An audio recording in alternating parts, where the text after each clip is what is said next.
সাবেক খাদ্যমন্ত্রী কামরুল ইসলাম গ্রেফতার। জানাবো শুনানিতে চিফ প্রসিকিউটর আমিয়ার ডামি নির্বাচন করে স্বৈরশাসন প্রতিষ্ঠা করেন হাসিনা। হাসিনা নিজেকে প্রধানমন্ত্রী ভাবলেও বাস্তবতা ভিন্ন বললেন ডক্টর ইউনূস। এবং সর্বশেষ জানাবো সরকারের মেয়াদ ইস্যু অনেকে ভালো মতো না শুনেই একটা হেডলাইন দিয়ে দিচ্ছে। এতক্ষণ শুনলেন সংবাদ শিরোনাম, এবারে বিস্তারিত।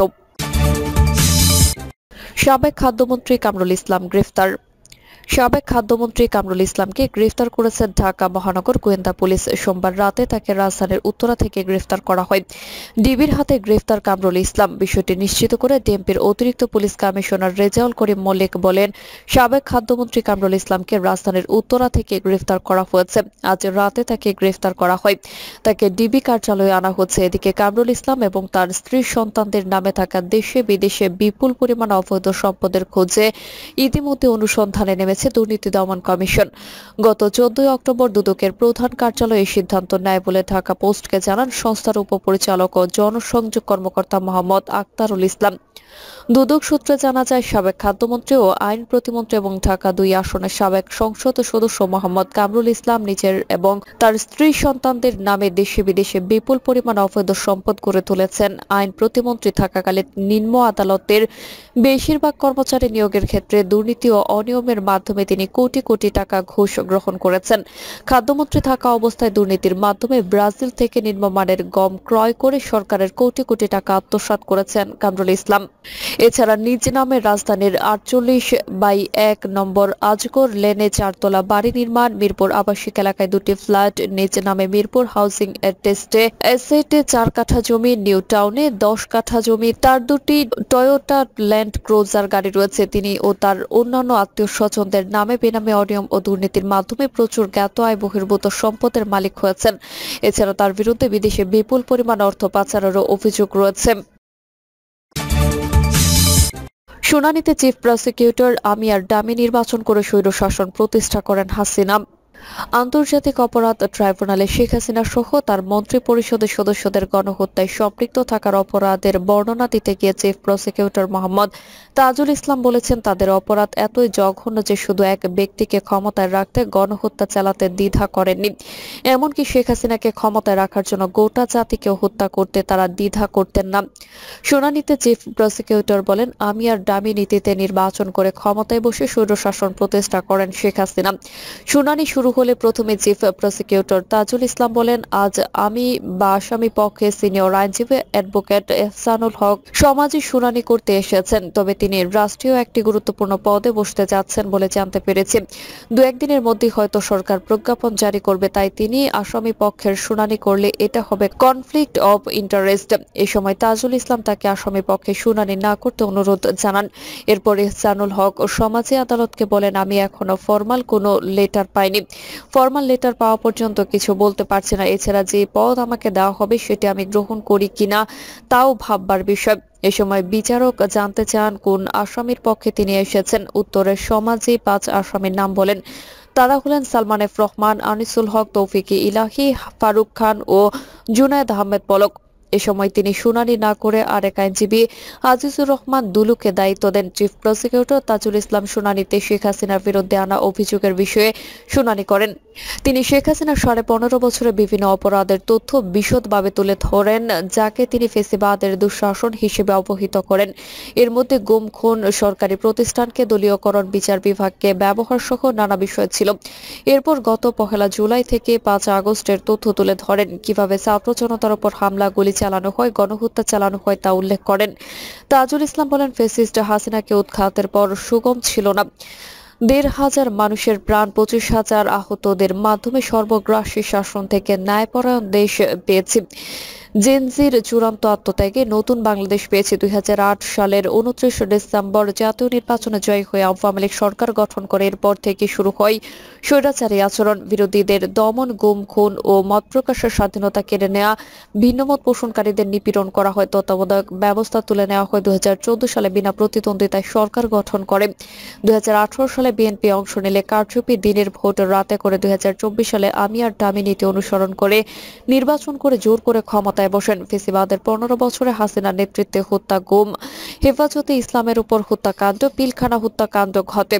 প্রহসনের বিচার চলত। আয়নাঘর সৃষ্টি করে গত 15 বছরে 611 জনকে গুম করা হয়।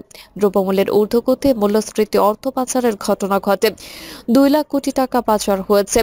শেয়ার বাজার থেকে লাখ লাখ কোটি টাকা হাতিয়ে নেওয়া হয়েছে। রাজাকার শব্দ ব্যবহার করে জাতিকে বিভক্ত করা হতো। মানুষ একটা সুযোগ খুঁজছিল। কোটা আন্দোলন পরে গণ আন্দোলনের রূপ নেই। এরপর আদালতে জানতে চান শেখ হাসিনার ওয়ারেন্টের কি হলো। তাজুল ইসলাম বলেন, তিনি পালিয়ে গেছেন। আইন শৃঙ্খলা বাহিনী জানতে পেরেছে তিনি ভারতে অবস্থান করছেন। বন্দি বিনিময় চুক্তির মাধ্যমে সরকার তাকে ফিরিয়ে আনার চেষ্টা করবে। এ সময় শেখ হাসিনার বিরুদ্ধে আনা তদন্তে 2 মাস সময় চায় তদন্ত সংস্থা। পরে আদালত 1 মাস সময় মঞ্জুর করে আগামী 17 ডিসেম্বর প্রতিবেদন জমা দিতে বলেন।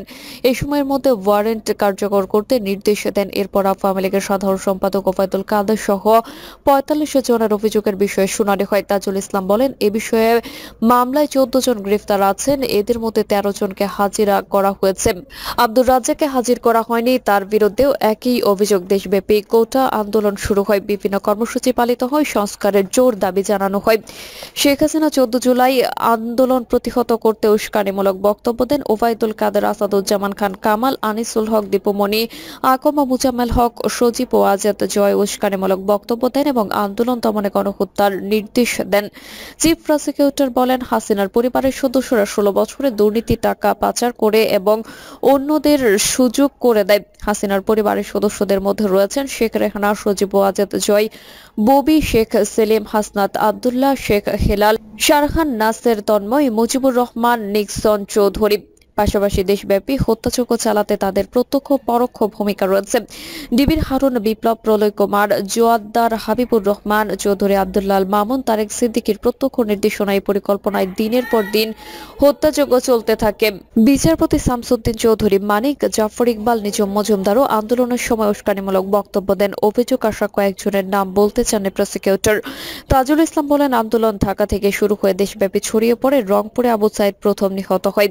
একই দিনে আরো 5 জনকে হত্যা করা হয়। 5 আগস্ট লং মার্চের ডাক আসে। 5 আগস্ট দুপুরে শেখ হাসিনা পালিয়ে যান। তারপরও তার নেতাকর্মীরা ওই দিন গভীর রাত পর্যন্ত গণহত্যা চালায়। ট্রাইব্যুনালে উপস্থিত এই 13 আসামি সহ অন্যরা 3 বাহিনীর উপর চাপ অব্যাহত রাখে যেন তাদের ক্ষমতায় রাখা হয়।